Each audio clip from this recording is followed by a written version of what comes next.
বন্ধুরা, তোমরা সকলে ভালো আছো তো? আমাদের দেশ হঠাৎ বন্যায় প্লাবিত, চারিদিকে পানিতে থই থই, ঠাঁই নেই কোথাও দাঁড়াবার।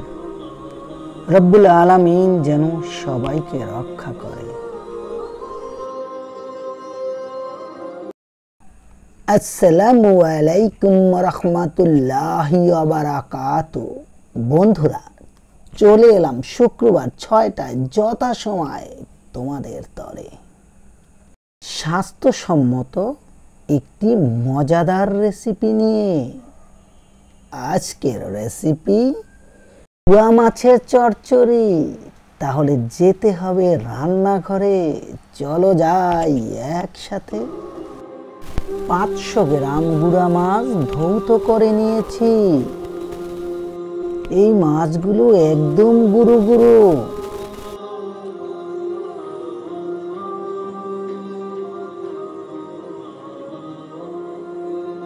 চুলা অন করে কড়াই গরম করি এবং 125 গ্রাম সাদা তেল ঢেলে দিলাম।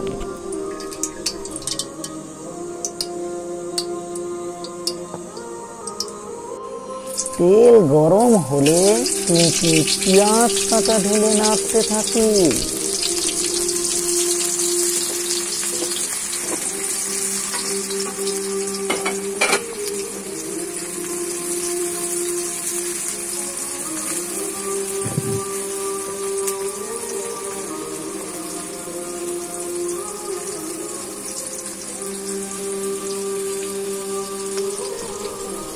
রসুন বাটা 2 টেবিল চামচ এবং আদা বাটা 1 টেবিল চামচ নিলাম।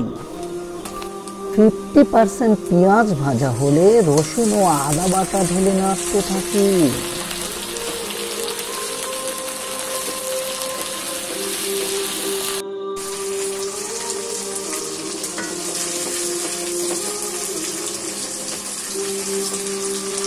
আদা, রসুন ও পেঁয়াজ ভাজা হলে 1 টেবিল চামচ লবণ ঢেলে দিলাম।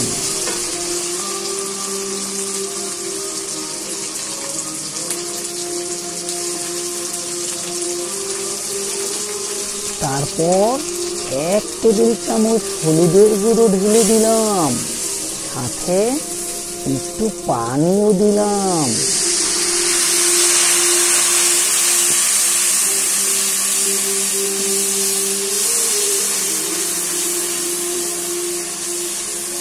ভালো মতো নেড়ে চেড়ে 1 টেবিল চামচ মরিচের গুঁড়ো ঢেলে দিলাম এবং ভালো মতো নাড়তে থাকি। তারপর 1 টেবিল চামচ ধনে গুঁড়া ঢেলে দিলাম।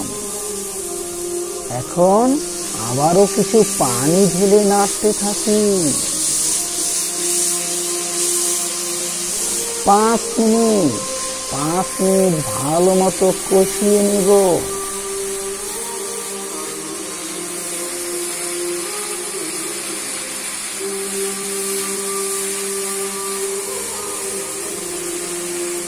এরপর ছোট 2টি আলু কুচি কুচি করে ঢেলে দিলাম, সাথে কাঁচা মরিচও দিলাম। এখন ভালো মতো ভাজতে থাকি।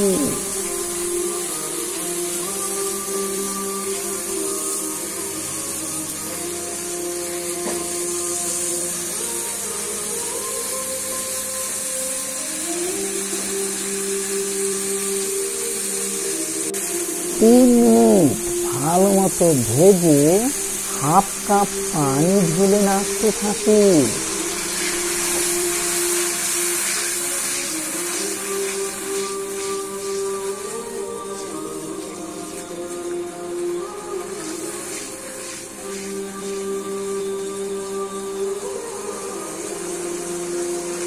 নাড়ানাড়ি শেষে এবার ঢেকে দিলাম এবং 2 মিনিট পর ঢাকনা উঠিয়ে আবার একটু কাঁচামরিচ ঢেলে দিলাম, সাথে গুঁড়ো মাছগুলো ঢেলে দিলাম।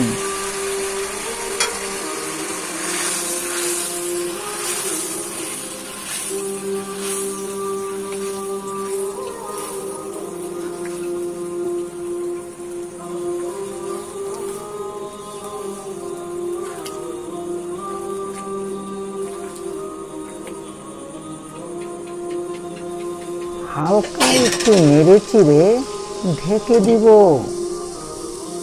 1 মিনিট পর ঢাকনা উঠিয়ে আবারও কাঁচামরিচ ঢেলে দিব। বন্ধুরা, একটু ঝাল ঝাল না হলে মজা লাগবে না। আবারও ঢেকে দিয়ে 1 মিনিট পর ঢাকনা উঠাবো।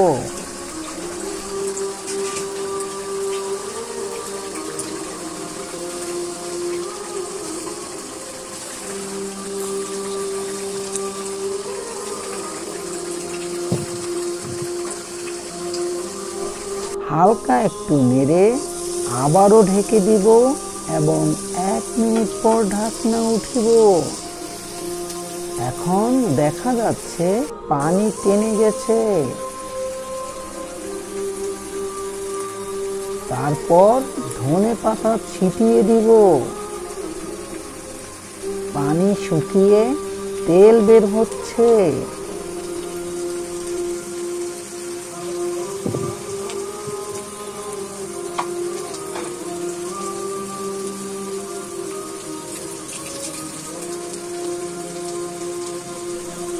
ধনেপাতা দেওয়ার 30 সেকেন্ড পর নামিয়ে ফেলবো।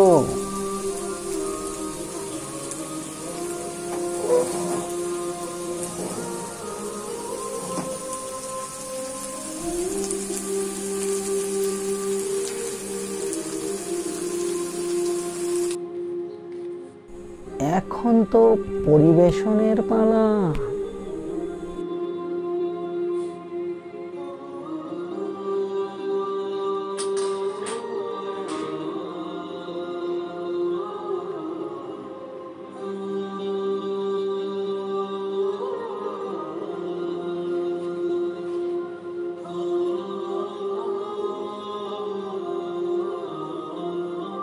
বন্ধুরা, তোমরা সকলে ভালো থেকো, সুস্থ থেকো এবং সকল বন্ধুদের পাশে থেকো। আল্লাহ হাফেজ।